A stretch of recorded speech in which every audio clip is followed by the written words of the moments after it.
Boker Tov, mes chers amis, on va poursuivre ce matin donc Shir HaShirim, le 8e chapitre et dernier d'ailleurs, et donc on va voir toujours dans ce dialogue et cette conclusion de cet ouvrage de Shir HaShirim. Donc on va voir comment d'abord dans un premier temps Dieu s'exprime avec tout le tribunal céleste, et dans le même verset on change d'interlocuteur et c'est Israël qui, le bien-aimé donc, qui parle à Dieu. Donc vous allez voir comment ça va s'opérer, c'est pour ça que ce 5e verset, il faudrait normalement le couper en deux, comme certaines traductions le suggèrent. Donc, He, Mizot Ola min Hamidbar. Alors, quelle est celle qui monte du désert? Mitrapeket al Doda, appuyée sur son bien-aimé. Tachat tapuach orarticha, sous le pommier je t'ai éveillé. Shama chibelatcha imecha, la même où ta mère t'a conçu. Shama chibela yeladatra, où elle t'a conçu et elle t'a enfanté. Alors, maintenant on va reprendre ce même verset. Donc dans un premier temps, comme on a dit, c'est Israël, Dieu est le tribunal céleste qui s'exprime.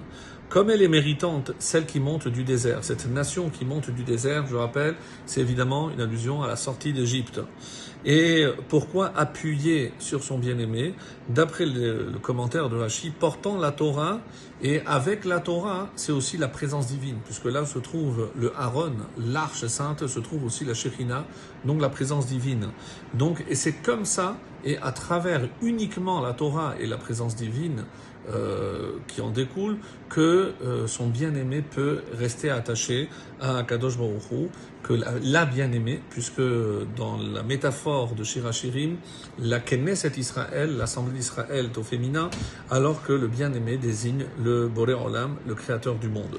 Donc, et là, donc, dans la suite, comme c'est rapporté, Shama Chiblat Reimecha. Donc maintenant, toujours d'après le commentaire de Rashi, c'est Israël qui dit à Dieu, donc sous le Sinaï qui était suspendu au-dessus de moi, donc encore une allusion au Matan Torah, comme on le sait, Har Kegigit, Dieu avait suspendu la montagne, j'ai éveillé ton amour. En acceptant ta proposition, c'est comme ça que tu es venu à m'aimer. C'est là que ton peuple est né, et c'est pour ça, quand est-ce que le peuple naît, et c'est très intéressant, c'est lors de l'acceptation de la Torah. C'est la vraie naissance du peuple juif. Une mère pour les autres nations, et pourquoi une mère? Puisque grâce au fait que le peuple juif a accepté la Torah, donc Dieu va maintenant déverser sur l'humanité, à travers le peuple juif, toutes ces bénédictions pour l'humanité tout entière. Là, elle a connu les douleurs de son enfantement. Et est-ce que c'est une allusion justement à Sinaï, Sina, comme dit le Talmud, que c'est là où s'est réveillée la haine à cause de la jalousie, parce que nous, on avait, oui, accepté la Torah. Quoi qu'il en soit, donc on passe toujours le verset 6, c'est Israël qui continue à parler à Dieu, dans le verset 6. Simeni kachotam al libecha, donc mets-moi comme un sceau sur ton cœur, kachotam al zeroecha, comme un sceau sur ton bras, ki azacha mavet ahava, car l'amour est fort comme la mort. Kishol, kasha kishol kin'a, et la passion est violente comme Kishol, on va traduire par l'enfer. Reshafeha rishpe esh, ces étincelles sont des étincelles de feu, certains traduiront par des braises. Shalhevet yah, une flamme, littéralement, divine. Et maintenant, avec Rashi, le verset 6, au nom de mon amour, maintenant, place-moi comme un sceau sur ton cœur, pour que cet amour soit indélébile. Comme un sceau pour me consacrer ta force. Hachem Rose, l'Eramoïten, Dieu a donné la force, En Rose et la Torah, qui constitue la force du peuple juif. Car mon amour est puissant jusqu'à la mort, bien que leur zèle pour la vengeance soit aussi dur que la tombe. Les éclairs sont des éclairs de feu provenant de la flamme de Dieu.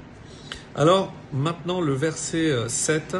Maim rabim lo yochlu lechabot et ha'ahava. Les grandes eaux ne peuvent pas éteindre l'amour. Unharot lo yishtefuha. et des fleuves ne le submergent pas.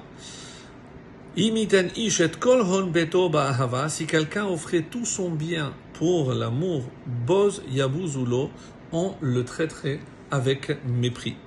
Et donc ce verset 7, avec Rashi maintenant, les eaux abondantes, c'est une allusion aux épreuves imposées par les non-juifs. Et ben même toutes ces épreuves ne peuvent pas éteindre le feu de cet amour. Et les fleuves de toutes les séductions qu'on a subies lors des différents exils et malheureusement aussi des tortures, c'est à cela qu'on fait allusion, ne peuvent pas non plus l'emporter. Malgré les épreuves, malgré l'exil, le peuple juif reste toujours attaché à son bien-aimé, à Kadosh Baruch Hu. Très bonne journée.